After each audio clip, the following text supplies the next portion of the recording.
بسم اللہ الرحمن الرحیم۔ فلسطین و اسرائیل کا تنازع 76 سالہ تاریخ اس کی، اور شاید یہ دنیا کا پہلا ایسا تنازع ہے جس کا حل ابھی تک نہیں نکلا ہے اور گمبھیر سے گمبھیر تک ہوتا جا رہا ہے۔ تو اس میں 4 عوامل، 4 ایسپیکٹس سامنے آتے ہیں۔ 2 تو بنیادی ہیں اور 2 آپ کہہ سکتے ہیں ان کے ضمنی۔ پہلا جو بنیادی ایسپیکٹ ہے، اور یا جو پہلا جو قدم اٹھایا گیا اور جو اس کی بنیاد اس تنازع کی پڑی، وہ ہے بالفور ڈکلریشن 1917 میں۔ تمام مغربی طاقتوں نے مل کے یہ فیصلہ کیا غالباً، اور جو اب تک لگتا ہے کہ اب تک تمام مغربی طاقتیں اس فیصلے کے حمایت میں کھڑی ہوئی ہیں ابھی تک۔ وہ کیا ہے کہ فلسطین کی سرزمین پہ ایک اسرائیلی یہودیوں کو آباد کیا جائے اور اسرائیلی ریاست، ایک اسرائیل کی الگ ریاست، خود مختار ریاست بنائی جائے۔ بقول ڈاکٹر اسرار احمد کے کہ یہ فیصلہ ایسا تھا کہ جیسے عربوں کے سینے پہ کھنجر گھونپ دیا گیا ہو۔ یہ پوری پلاننگ تھی۔ اور کیوں پلاننگ تھی؟ آپ کو معلوم ہے جو اسرائیل کے فلسطین کی جو جیو پولیٹیکل پوزیشن ہے وہاں پہ، جو اس میں معاشی طور پر اور سیاسی طور پر بہت اہمیت ہے اس سرزمین کی۔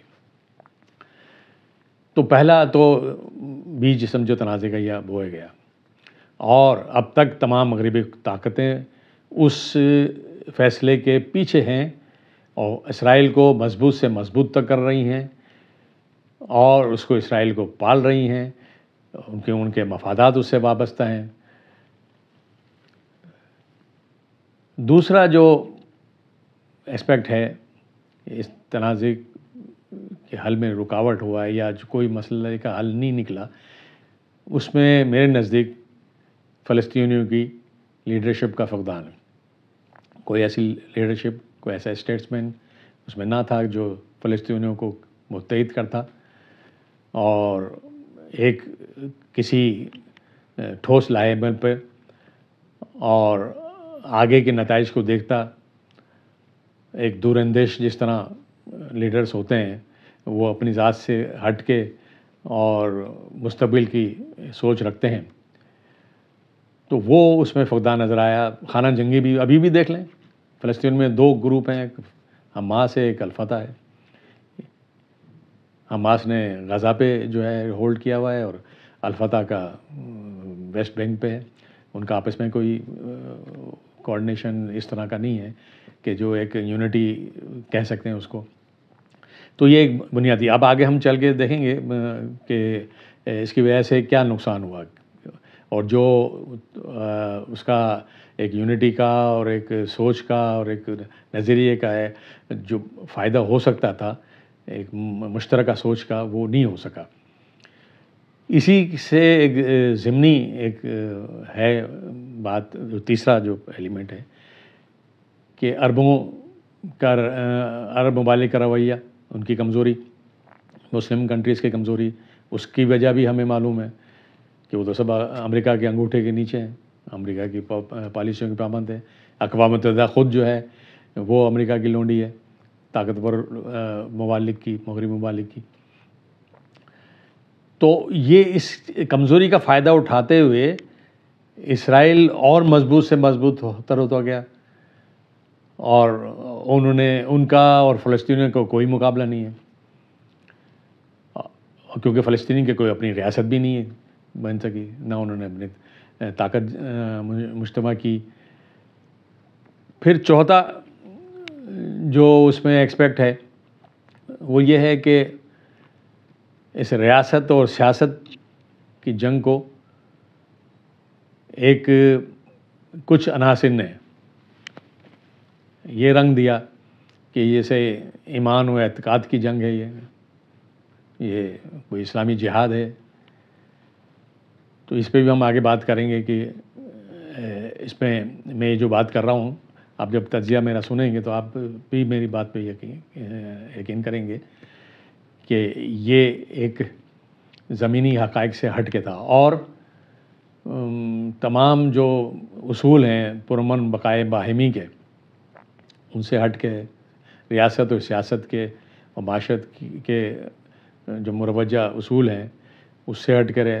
اس کے علاوہ جو حضور صلی اللہ علیہ وسلم کی زندگی سے ہمیں انسپائریشن ملتی ہے، جو ان کی زندگی سے ہم سیکھ سکتے ہیں، اس سے بھی ہم نے سبق حاصل نہیں کیا، اس سے بھی یہ ڈیویٹ کر رہا ہے. وہ کس طرح کہ بالفور ڈکلیریشن کے بعد جب یہودیوں نے وہاں آباد ہونا شروع کیا منظم طریقے سے، اور یہ بھی حقیقت ہے کہ فلسطینیوں نے اپنی زمینیں بیچی ان کو مہنگے داموں، تو بیشتر لوگ تو اس طرح آباد ہوئے. کوئی پناہ گزین نہیں تھے، پناہ گزین بھی کچھ آئے، کچھ ایگریمنٹ کے تھرو آئے. وہ جب وہ وہاں پہ بسنا شروع ہوئے، طاقت مجتمع کی، تو فلسطینیوں کو کوئی جو وہ ایسا کوئی فورسائٹ نہیں تھی ان کی کہ وہ یہ دیکھ سکتے کہ آگے کیا ہونے جا رہا ہے. جب ان کو ہوش آیا 1947 میں 48 میں، جب ان کی آبادی جو پہلے جنگ عظیم میں 4% تھی، وہ 33% تک پہنچ گئی. اور اس وقت جو یہودی ان کی آبادی 33% پہنچی، تو انہوں نے طاقت بھی حاصل کرنے، اسلحہ بھی حاصل کیا انہوں نے. اور پھر اس کے بعد 4 جنگیں ہوئیں. اسرائیل نے آزادی کا اعلان کیا 48 میں، تو 4 جنگیں ہوئیں عرب کنٹریز سے. عرب کنٹریز بھی اس وقت ان کی انٹیلیجنس ایجنسیز بھی فیل ہو گئیں، ان کی فورسز بھی فیل ہو گئیں. اتنی طاقت وہاں پہ انہوں نے جمع کی اسرائیل نے، ان کو کوئی اس کا یعنی کوئی اندازہ ہی نہیں تھا ان کو. تو انہوں نے بری طرح شکست کھائی 4 جنگوں میں. تو یہ جو ایک اس میں 3 مواقع ایسے آئے اس سارے مواقع پہ ساری تاریخ میں، کہ اگر فلسطین کی لیڈرشپ اگر ہوتی صحیح معنوں میں، تو وہ ان مواقع سے فائدہ اٹھاتے اور اپنی ایک ریاست بناتے ہیں. یہ 1947 میں پہلا موقع ان کو ملا جب پیل کمیشن برطانیہ نے بنایا. جس طرح اس دوران انڈو پاک کی تقسیم ہوئی، تو یہاں پہ جو تقسیم کا ایک فارمولہ طے کیا گیا، تو اسی طریقے سے جو وہاں بھی پیل کمیشن بنایا گیا. تو آپ دیکھیں اس وقت جوز 33% تھے اور ان کو صرف 20% زمین کا منصوبہ تھا. جبکہ دیکھیں اس دوران جب پاکستان اور انڈیا کی تقسیم ہو رہی تھی، تو اس وقت مسلمان اس وقت 25% تھے اور ہمیں صرف 16% زمین دی گئی. 1947 میں فلسطین کی ٹوٹل آبادی 20 لاکھ تھی، اور جبکہ 1947 میں انڈو پاک کی سب کانٹیننٹ کی آبادی 39 کروڑ. اب اس پوری 39 کروڑ میں کیسی لیڈرشپ تھی. میں کبھی سوچتا ہوں کہ اگر اس وقت قائد اعظم اور لیاقت علی خان اور جیسے لیڈر اور خواجہ ناظم الدین جیسے لیڈر نہیں ہوتے، اور دوسرے ہندوؤں کے لیڈر گاندھی، نہرو اور پٹیل جیسے پائے کے لیڈر نہیں ہوتے، جو ایک اسٹیٹسمین شپ ہوتی ہے اور آگے کا جو ہے وہ سوچتے ہیں اور ایک دور اندیشی ہوتی ہے ان میں، تو ہمارا مسئلہ بھی پاکستان بھی کبھی نہ بن پاتا. ہندو بھی اعتراض کر سکتے تھے، اور کیا وہاں کے جو انتہا پسند تھے کہ وہ اپنی زمین، ابھی بھی جو انتہا پسند ہے وہ شاید پاکستان کو ایکسیپٹ نہیں کر رہے ہوں. لیکن وہاں کی لیڈرشپ نے اور ہم مسلمانوں کی لیڈرشپ نے اس طرح کا جو لوگوں کو متاثر کیا، ان کو تک اکٹھا کیا، مسلمانوں کو بھی ایک جگہ جمع کیا اور ان کی آواز بنی کہ بھئی ہمیں پارٹیشن چاہیے. اور ہندوؤں نے بھی وہاں پہ جو گاندھی نے اور ان کو ہندوؤں کو بھی ایگری کروایا کہ یہ ہمیں ہمارے مستقبل کے لیے یہی صحیح، ورنہ ہمیشہ لڑائی جھگڑے ہی ہوتے رہیں گے. تو فلسطین میں اگر ایسی لیڈرشپ ہوتی ہے تو یہ سب سے پہلے میرے ذہن میں ہے کہ یہ آپ کا جو پیل کمیشن کو اگر مان لیا جاتا عربوں کی طرف سے، چلیں اس وقت نہیں مانا. پھر اس کے بعد UN ریزولوشن 1947 میں پاس ہوتی ہے، UN ریزولوشن 181، جس میں ظاہر 10 سال گزرے، اپیل کمیشن 1937 میں آیا تھا، اس وقت نہیں مانا گیا. پھر UN ریزولوشن آئی تو اس وقت تو ظاہر اسرائیل نے اور وہاں یہودیوں نے کافی غلبہ ہو چکا تھا ان کا، تو ان کا جو UN کمیشن نے جو فیصلہ کیا وہ غیر منصفانہ تھا، اور 57% لینڈ جو ہے اسرائیل کو دی گئی. عربوں نے اس وقت بھی نہیں مانا. پھر اس کے بعد اوسلو ایکارڈز ہوئے، اس میں بھی فلسطین اتھارٹی نے اسرائیل کو تسلیم کیا، اور آگے جو اس میں بات چیت چلنی تھی اور وہ موقع بھی گنوا دیا، کیونکہ جو عناصر شدت پسند عناصر اور جو ہر دور میں ہوتے ہیں، انہوں نے اس معاہدے کو جو ہونے والا تھا وہ اس کو ناکام کیا. اور ابھی بھی آپ دیکھیں کہ جو دیکھیں الٹیمیٹ جو لوزرس ہیں وہ بیچارے فلسطین مظلوم عوام ہیں. ان سیاستدانوں کو تو کچھ نہیں جاتا، یہ تو جذباتی نعرے لگا کے اور کچھ کر کے، اور کبھی مستقل حل اس کا نکالنے کی کوشش ہی نہیں کرتے. اب میں آتا ہوں اس طرف کہ یہ فلسطین کی اور اسرائیل کی جو تنازع جنگ ہے، فلسطینی جو ہم فلسطینی بولتے ہیں، اور مسلمان جو اس میں جذباتی ہو کے بات کرتے ہیں کہ یہ تو ہمارے ایمان کا مسئلہ ہے، ہم کبھی اسرائیل کو تسلیم نہیں کریں گے. تو یہ ہمیں دیکھنا چاہیے کہ حضور صلی اللہ علیہ وسلم کا اس بارے میں کیا ہماری تعلیمات ہیں اور کیا رویہ ہے، کہ حق و باطل کی جنگ جو ہمیں ان سے ان کی زندگی سے سبق ملتا ہے. حق و باطل کی جنگ دو طرح کی ہوتی ہے، ایک تو ایمان و عقیدے کی ہے اور ایک دوسرا ریاست اور سیاست کی. جب ایمان و عقیدے کی بات ہوتی ہے تو حضور صلی اللہ علیہ وسلم جب شروع میں کفار کو انہوں نے توحید کا پیغام دیا تو بہت کم تعداد تھی، اور انہوں نے جتنے مظالم ڈھائے وہ بھی سب معلوم ہے مکہ کی زندگی میں.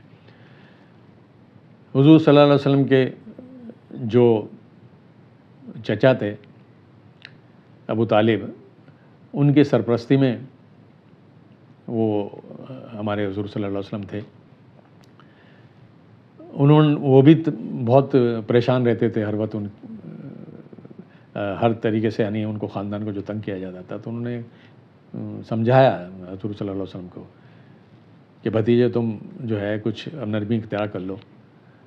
اور کفار بھی جو ہے اس بات پہ راضی تھے کہ ہم آپ کو اپنا سردار بنا لیں گے، سیاسی طور پر آپ اقتدار حاصل کر لیں اگر آپ کو اقتدار چاہیے، کوئی آپ کو دولت چاہیے تو ہم بے شمار دولت آپ کو ڈھیر لگا دیتے ہیں، آپ ہماری خوبصورت سے خوبصورت عورتوں سے شادی کر لیں. لیکن حضور کا کیا تاریخی جواب تھا اس وقت جب چچا نے ان کو سمجھایا کہ چچا جان، اگر یہ کفار میرے ایک ہاتھ پر سورج اور دوسرے ہاتھ پر چاند بھی رکھ دیں تو میں اپنے اس دعوت سے نہیں پھروں گا. اب ایک طرف یہ بات رہ گئی، یہ حق و باطل کا جو جنگ کا اور جو وہ آپ کا موقف ہے، اس کا آپ یہ ایکسپیکٹ دیکھیں. جب ایمان اور عقیدے کی بات آئے اس میں نو کمپرومائزز، نو اینی اپارچونیٹیز، اور وہ اس میں کوئی نہیں دیکھا جاتا ہے، کوئی چوائسز نہیں ہے اس میں. جبکہ دوسری طرف آپ کی جان و مال کی حفاظت کا، اپنی بدن کی حفاظت کا، یا کوئی اور موقع جہاں وہ بھی حق و باطل کی جنگ ہوتی ہے. لیکن وہ ریاست و سیاست میں پھر حضور نے بتایا کہ ریاست و سیاست میں چوائسز بھی ہوتی ہیں، کمپرومائزز بھی ہوتے ہیں، مذاکرات بھی ہوتے ہیں، معاہدات بھی ہوتے ہیں. حضور نے مدینہ کی جب ریاست بنا لی تو وہاں پہ انہوں نے اپنی حکمت عملی کے لیے، حفاظتی حکمت عملی کے لیے معاہدات کیے، یہودیوں سے معاہدے کیے انہوں نے. وہاں پہ جو میثاق مدینہ ہوا، یہودیوں کو 3 قبائل تھے، ان سے معاہدے کیے انہوں نے. تو ایک طرف یہ ہے. پھر صلح حدیبیہ کی انہوں نے، وہ بھی اس میں بھی جتنے بھی شیخ تھیں وہ سب مسلمانوں کے خلاف تھیں زیادہ تر، لیکن وہ بھی حضور نے کی مصلحت کے تحت، اور جبکہ صحابہ جو ہے اس پہ دستخط نہیں کر رہے تھے، لیکن حضور صلی اللہ علیہ وسلم نے ان کو اپنی حکمت عملی سے اس کو راضی کروایا ان کو۔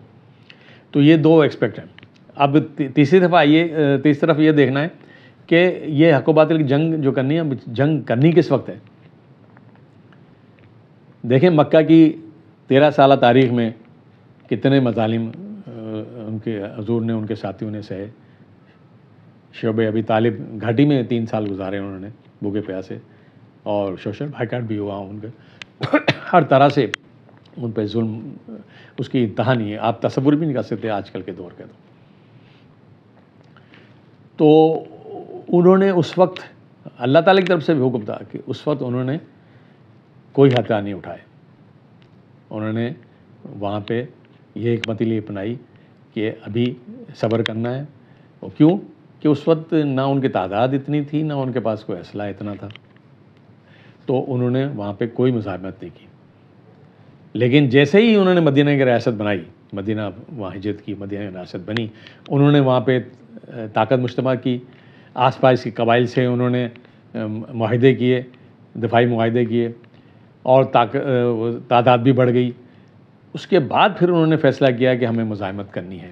تو یہ ایک ہمیں سبق سیکھنا چاہیے حضور کی زندگی سے کہ کس وقت مزاحمت کر رہے ہیں۔ دوسرا یہ کہ اللہ تعالیٰ نے یہ وعدہ تو کیا ہے کہ 10 کافروں کے مقابلے میں ایک مسلمان کو اتنی طاقت دیں گے، ایمان کی طاقت اتنی ہے، لیکن یہ بات نہیں ہوئی کہ ٹیکنالوجی جو وہ ایک طرف تلواریں ہوں تو دوسری طرف توپیں یا ٹینک اور ہوائی جہاز ہوں، تو پھر بھی جو ہے وہ یہ جنگی مصلحت یہ ہو کہ آپ پھر بھی جنگ چلے جائیں بغیر تیاری کے، تو یہ کوئی عقل مندی نہیں ہے۔ اس وقت کی جو ٹیکنالوجی تھی وہ دونوں کی سیم تھی، دونوں طرف تلواریں تھیں، دونوں طرف گھوڑے تھے، دونوں طرف تیر تھے۔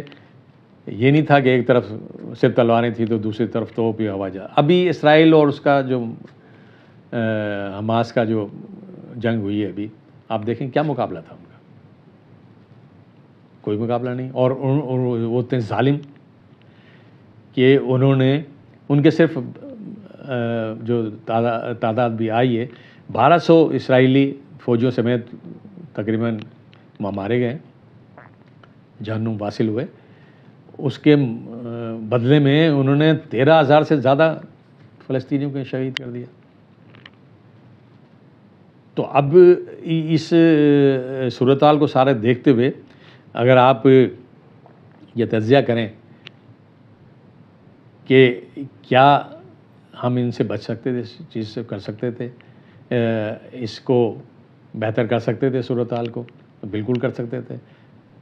اس وقت آپ کو معلوم ہے مصر نے، اردن نے اور دوسرے اور عرب ممالک نے اسرائیل کو تسلیم کیا ہوا ہے۔ ریسنٹلی سعودی عرب میں بھی یہ کہا ہے کہ سمجھوتہ ہونا چاہیے، 2 ریاست کا حل نکلنا چاہیے، اور یہ 2 ریاستی حل کئی زمانے سے چلا آ رہا ہے، لیکن وہ کیا ہے، کچھ جذباتی لوگ، ابھی بھی کچھ لوگ ہیں، پاکستان میں بھی کچھ ایسے عناصر ہیں کہ وہ نہ انہوں نے پہلے پاکستان کے بنتے ہوئے حمایت کی تھی، اور ابھی بھی وہ اس بات پہ اڑے ہوئے ہیں کہ ہم اسرائیل کو تسلیم کریں۔ بھائی تم کون ہوتے ہو یہ کہنے والا؟ خود فلسطینی سے پوچھو، ان کو آپ ہیلپ کریں، ان کو فیسیلیٹیٹ کریں فلسطینیوں کے کہ وہ کسی ایک بات پہ متحد ہوں، وہاں پہ حماس اور الفتح کو بٹھائیں، مسلم ممالک اور عرب ممالک، اور ان کے درمیان کوئی ایسا سمجھوتہ ہو، ان میں وہاں ریفرنڈم ہو، یا کوئی ایسی صورتحال بنے کہ فلسطینی کیا چاہتے ہیں۔ امید ہے آپ کو میری بات سمجھ میں آئی ہوگی۔ شکریہ۔